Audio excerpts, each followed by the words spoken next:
Hola, mi nombre es Ramiro Alonso Vargas Millán, Centro de Radiología, Imágenes y Diagnósticas. Esta es una tarea para la seguridad del paciente. Le pregunté lineamientos y definiciones de seguridad al paciente. El lineamiento sería el enfoque y la dirección de un conjunto de ideas. Es una propuesta global con diversidad de aspectos y para que haya coherencia entre ellos, es necesario que compartan un rumbo.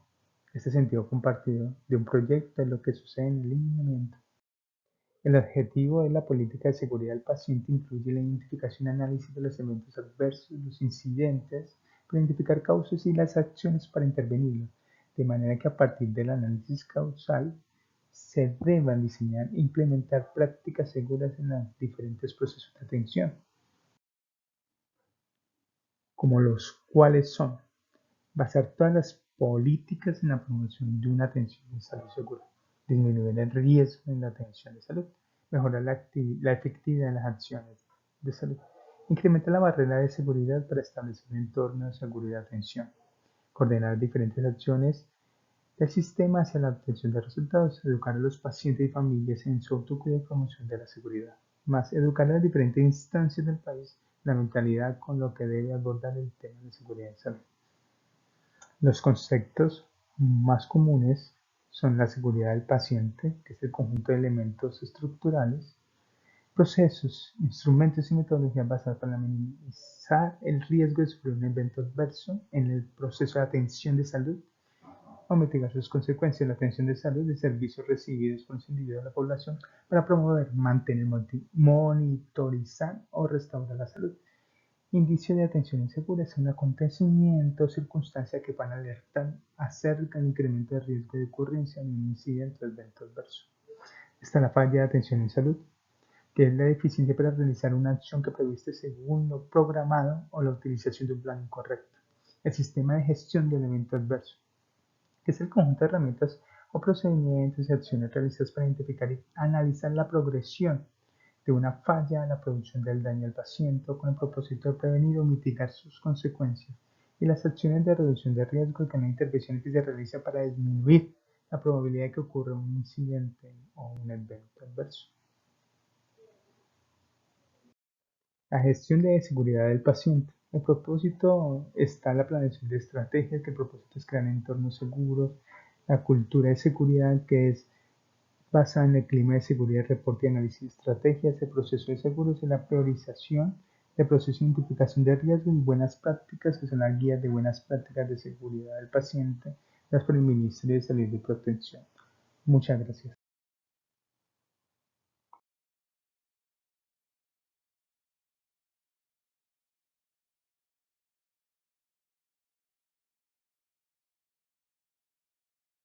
Cordial saludo, mi nombre es Claudia y el siguiente tema a explicar es sobre la prevención de las infecciones intrahospitalarias.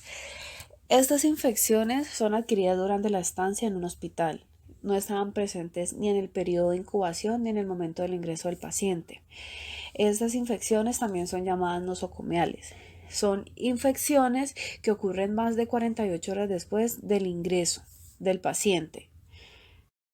Las causas de una infección nosocomial suelen ser producidas por microorganismos como bacterias, virus, hongos o parásitos de diferentes tipos que se contagian fácilmente y en ocasiones son resistentes a los antibióticos. Algunas de las bacterias con cepas resistentes que están implicadas en infecciones nosocomiales son neumococos, enterococos, estafilococos. Dentro de los síntomas podemos encontrar dolor de garganta, fiebre, inflamación de los nódulos linfáticos en el cuello, dolor pélvico, necesidad urgente de orinar, dolor al orinar, sangre en la orina, la piel afectada tiene una apariencia hinchada y rojiza y puede estar caliente o sensible. También se puede presentar diarrea, calambres, náuseas, vómitos, febrícula, tos con flema, pus, fiebre, escalofríos o dificultad para respirar. Dentro de los tipos de infecciones tenemos las bacterianas. Estas infecciones representan una pequeña porción de las infecciones nosocomiales, aproximadamente el 5%, pero la tasa de letalidad es alta y asciende a más de un 50% en el caso de algunos microorganismos. La incidencia aumenta particularmente en el caso de ciertos microorganismos que colonizando el catéter dentro del vaso pueden producir bacteremia, sin infección externa visible, como por ejemplo los estafilococos o la cándida. Las urinarias Esta infección nosocomial más común. El 80% de las infecciones son ocasionadas por el uso de una sonda vesical permanente. Las infecciones urinarias causan menos morbilidad que otras infecciones nosocomiales, pero a veces pueden producir bacteremia y la muerte. Las bacterias más causantes son la Klebsiella y la E. coli, que son polifármaco-resistentes. Infección respiratoria nosocomial. La infección respiratoria intrahospitalaria más común es la neumonía. Esta neumonía nosocomial suele darse en pacientes conectados a sistemas de respiración artificial, generalmente en unidades de cuidados intensivos. La fuente de infección en estos casos puede ser endógena, proveniente del propio organismo, o exógena, proveniente del sistema de respiración artificial que se encuentra contaminado. Tenemos también la infección quirúrgica nosocomial. Las infecciones quirúrgicas son también muy comunes, pero además suelen ser bastante peligrosas. De hecho, son las responsables de una alta tasa de mortalidad y morbilidad. Son las segundas en frecuencia. Para prevenir la infección quirúrgica hemos de actuar en 3 periodos: preoperatorio, intraoperatorio y postoperatorio. ¿Cómo se puede transmitir este tipo de infecciones nosocomiales? Por contacto directo, en la cual hay transferencia física directa de un microorganismo desde una persona infectada a una susceptible. Por contacto indirecto, contacto de la persona susceptible con un objeto contaminado como vendas, ropas, sondas, instrumentos, monitores, pudiéndose incluir las gotas de secreciones nasales y respiratorias y los aerosoles. A través de vehículos, el germen se adquiere a través de alimentos contaminados, medicamentos y sangre. A través de vectores, transmisión por picadura de artrópodos y otros insectos infectados. Dentro de los factores de riesgos tenemos 2 tipos: los intrínsecos propios del enfermo y que favorecen la aparición de la infección. Dentro de estos tenemos edad, sexo, enfermedades y drogadicción. Extrínsecos de origen médico u hospitalario, como sondas urinarias, vías intravasculares, nutrición parenteral, traqueostomía, inmunosupresión, intervención quirúrgica. En las estadísticas, las cifras más altas de infecciones nosocomiales se dan principalmente en hospitales universitarios, más concretamente en las unidades de cuidados intensivos, y más bajas en las áreas de pediatría, ginecología y obstetricia. En las estrategias de prevención, distanciar al paciente de los focos de contagio sería minimizar la presencia de visitantes y pacientes en los hospitales, de manera que el médico pueda desplazarse hasta el domicilio del paciente, siempre y cuando las características del paciente, el tipo de intervención, pronóstico y condiciones de su domicilio lo permitan. Tenemos la recopilación de datos y análisis. Analizar las características del proceso de hospitalización actual en la sanidad es un paso importante que puede establecer indicadores estadísticos sobre las causas a evitar. Y por último, tenemos el refuerzo de la profesionalización del personal sanitario, es decir, evitar las rotaciones de personal sanitario, como también educar a los visitantes del enfermo sobre las medidas de higiene y horarios establecidos para su visita, así como el ingreso de objetos inanimados a la unidad del paciente. Y por último, tenemos las medidas de prevención, como lavado de manos. La higiene de manos es la medida más importante y efectiva para reducir el riesgo de transmisión de microorganismos de una persona a otra. El uso de guantes es la segunda medida en importancia, aunque su uso no reemplaza la necesidad de la higiene de manos. La mascarilla y las batas. Medidas de precaución basadas en la transmisión en pacientes que se conoce o se sospecha que están infectados con patógenos altamente transmisibles. Dentro de eso tenemos 3 tipos. Precauciones de transmisión aérea. Esta transmisión se produce por la diseminación de gotículas que contienen el patógeno. Precauciones de transmisión por gotas. La transmisión es producida por gotas. Esto supone el contacto de la conjuntiva de una persona susceptible con partículas de gotas producidas por una persona portadora de agentes infecciosos. Y por último tenemos la precaución de transmisiones por contacto, es decir, transmisión por contacto directo, se supone al contacto con la piel.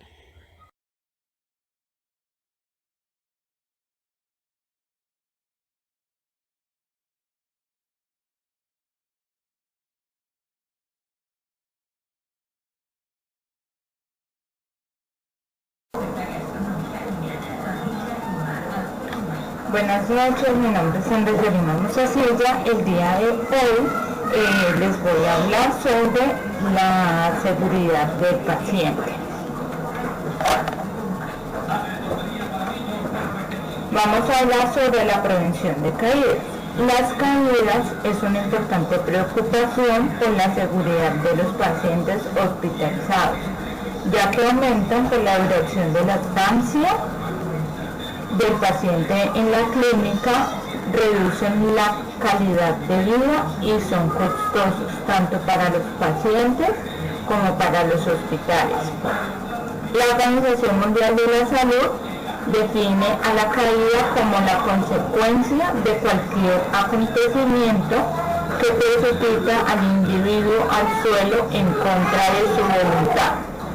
Las caídas de los pacientes son relativamente frecuentes en la mayoría de los hospitales del mundo, de modo que su cuantificación es uno de los indicadores que se utilizan para medir la calidad de los cuidados a los pacientes en las instituciones de salud. La población más susceptible de padecer caídas, entonces podemos decir lo que son la población mayor de 75 años, la población de riesgo, que podemos incluir según su patología, y que suele asociarse con los antecedentes, como son los siguientes: desorientación o trastornos mentales, el levantarse solo, necesitando ayuda y la restricción de movimiento en la cama. Los factores del entorno, los cuales pueden ser la barandilla de la cama inadecuada, el freno de la cama inadecuado, defectuoso, la iluminación no adecuada, el timbre de llamada muy retirado, mobiliario no adecuado, el servicio inaccesible y sin asideros, el suelo mojado y deslizante, el desorden o la ropa y calzado inadecuado. Las caídas generan un daño adicional para el paciente, pudiendo ocasionar lesiones serias, incapacidad y en algunos casos hasta la muerte. Las caídas tienen diferentes repercusiones, como lo son los efectos físicos, complicaciones del estado de salud, podemos ver también fracturas o daño en tejidos blandos o secuelas permanentes debido a la lesión presentada. Psicológicos, podemos tener el temor y ansiedad ante las caídas. Y sociales, podemos tener familia excesivamente protectora. También repercuten en los costos de atención de las instituciones prestadoras y aseguradoras. Los factores de salud relacionados con las caídas, entonces, como hemos dicho, sistemas para pedir ayuda, pues a veces los pacientes dudan en hacerlo, ya que, digamos, en muchos casos hay solo una enfermera para algún piso o algo así, entonces por la falta también de personal, ellos no acuden o no piden la ayuda para poder, digamos, levantarse de la cama. La alarma de cama y de la silla. Las alarmas desvían la atención de los pacientes para que se detengan y esperen ayuda e impulsan a las enfermeras a ayudar al paciente. Muchas camas de hospitales están equipadas con alarmas integradas. Las almohadillas del sensor de la alarma de la silla son otra alternativa también. Y las alarmas deben utilizarse con cuidado en pacientes con paranoia y trastornos psicotópicos y en aquellos que toman medicamentos que puedan alterar las funciones de la memoria también, porque pues eso llevaría a que el paciente varias veces oprima la alarma y realmente no necesita de la ayuda. Número de enfermeras por paciente. Un estudio realizado en una gran población pediátrica halló una importante relación entre el personal de enfermería y las caídas pediátricas en el hospital. Pues en los estudios se han arrojado contradictorios sobre la relación de las caídas con la escasez del personal, lo que decíamos anteriormente, y la carga de trabajo pues de las enfermeras. Los factores ambientales, pues el desorden, la falta de iluminación, suelos de pronto resbaladizos, La investigación mostró que los factores ambientales que con frecuencia causan caídas están relacionados con los peligros de tropiezo y la falta de iluminación, especialmente para aquellos pacientes con problemas de equilibrio. La preparación de la enfermera es un programa de prevención de caídas, son esenciales para prevenirla. Las caídas del paciente no solo aumentan la duración de la estancia, sino el costo de la atención médica del paciente. Y también pueden desencadenarse demandas judiciales que deriven en pagos millonarios a causa de las lesiones causadas por el paciente, ya que puede ser, digamos, una caída puede ser ocasionada ya sea por el paciente o en su defecto por desorden o por todos los factores que ya hemos mencionado del centro en el cual esté el paciente. Muchas gracias. Cordial saludo, mi nombre es Jamie Yate, tema a tratar seguridad al paciente. En este caso me corresponde prevención de riesgos de administración de medicamentos.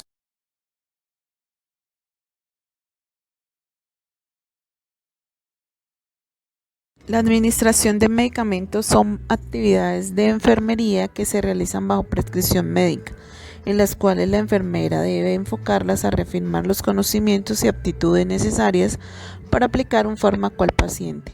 Asimismo, saber evaluar los factores fisiológicos, mecanismos de acción y las variables individuales que afectan la acción de las drogas, los diversos tipos de prescripción y vías de administración, así como los aspectos legales que involucran una mala práctica de la administración de medicamentos. Dentro de la prevención de riesgo de administración de medicamentos, tenemos cómo prevenir los riesgos de administración de medicamentos. Hay 10 procesos, de los cuales son: paciente correcto. El medicamento debe ser administrado al paciente a quien fue indicado. Identificar al paciente con apellido, nombre, número de historia clínica. Chequear su pulsera de identificación con el fin de no cometer errores. Segundo correcto, medicación correcta. El paciente debe recibir la medicación prescrita, interpretar correctamente la indicación médica. De lo contrario, consultar con el médico que lo indicó. Los medicamentos deben ser indicados por nombre genérico. Leer la etiqueta del medicamento, nombre genérico, presentación, vía de administración y su vencimiento. Tercer correcto, dosis correcta. Antes de realizar algún procedimiento se debe verificar que la dosis indicada sea la correcta. Un punto decimal puede alterar la dosis en una décima parte o 10 veces la dosis correcta a administrar y puede ser perjudicial para la salud del paciente. Cuarto correcto, vía y rapidez de administración correcta. Se debe comprender la diferencia entre las distintas vías de administración de medicamentos, como la tasa de absorción e inicio de la acción. Además, se debe verificar en la etiqueta del envase de la medicación por qué vía se puede administrar y tener un control sobre la administración del medicamento. Hora correcta. Para asegurarse los niveles séricos terapéuticos de los medicamentos como los ATVN en enfermería deben administrarse en los intervalos establecidos. Periodo ventana de 30 minutos. Preparar el medicamento en el momento oportuno. Verificar la recomendación del fabricante.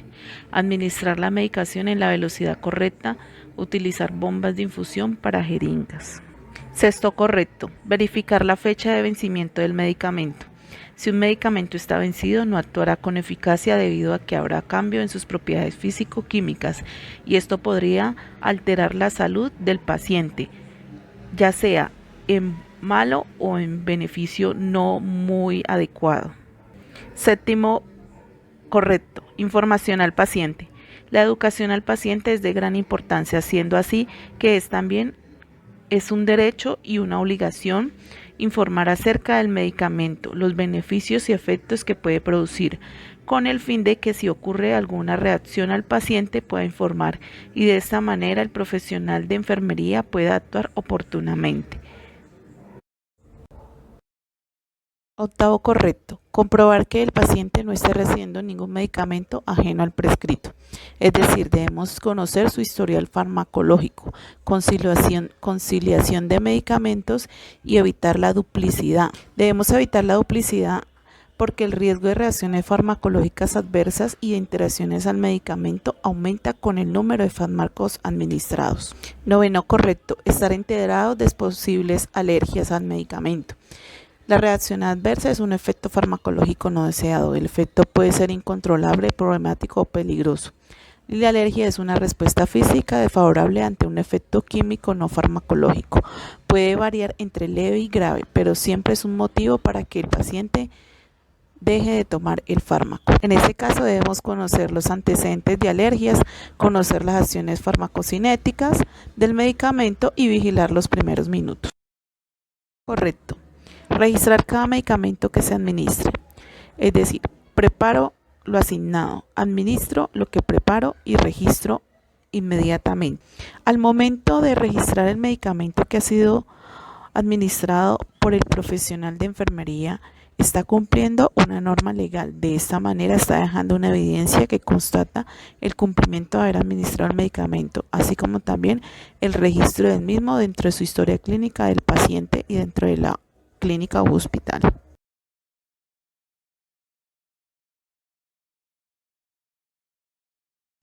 Cordial saludo, mi nombre es Genit Coazapol y realizo mi presentación sobre prevención de riesgo radiológico. Dentro del riesgo radiológico hace referencia a todas las tareas humanas que involucran la utilización de materiales radioactivos y radiaciones ionizantes.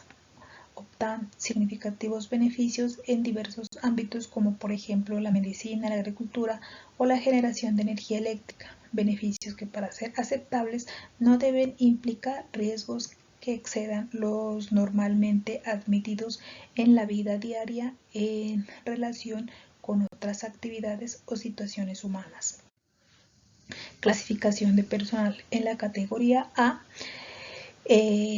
pertenecen los que puedan recibir una dosis efectiva superior a 6 milisievert por año oficial o una dosis equivalente superior a 3/10 de los límites de dosis equivalente para el cristalino, la piel y las extremidades. En la categoría B pertenecen aquellos que es muy importante que reciban dosis efectivas superiores a 6 milisievert por año oficial o a 3/10 de los límites de dosis equivalente para el cristalino, la piel y las extremidades.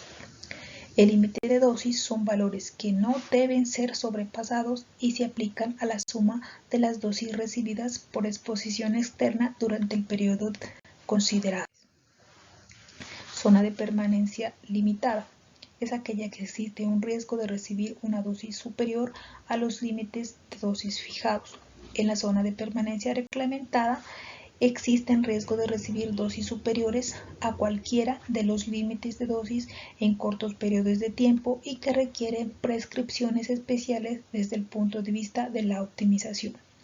Y en la zona de acceso prohibido existe el riesgo de recibir en una exposición única dosis superiores a los límites de dosis.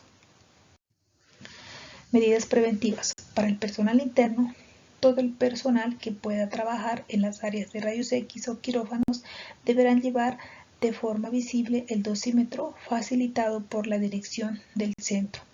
Todos los usuarios de dosímetros deberán someterse anualmente a una revisión médica específica. Todo el personal que utilice equipos de rayos X deberán estar debidamente cualificados en las técnicas de la aplicación y utilización de equipamiento y en las normas de protección radiológica.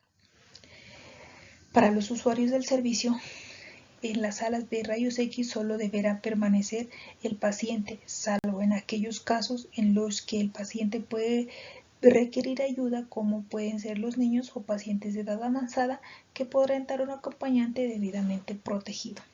Y las mujeres en edad fértil o embarazadas que vayan a ser sometidas a una prueba de rayos X deberán ser informadas de una manera clara sobre la contraindicación de exploraciones radiológicas en estos casos. Muchas gracias.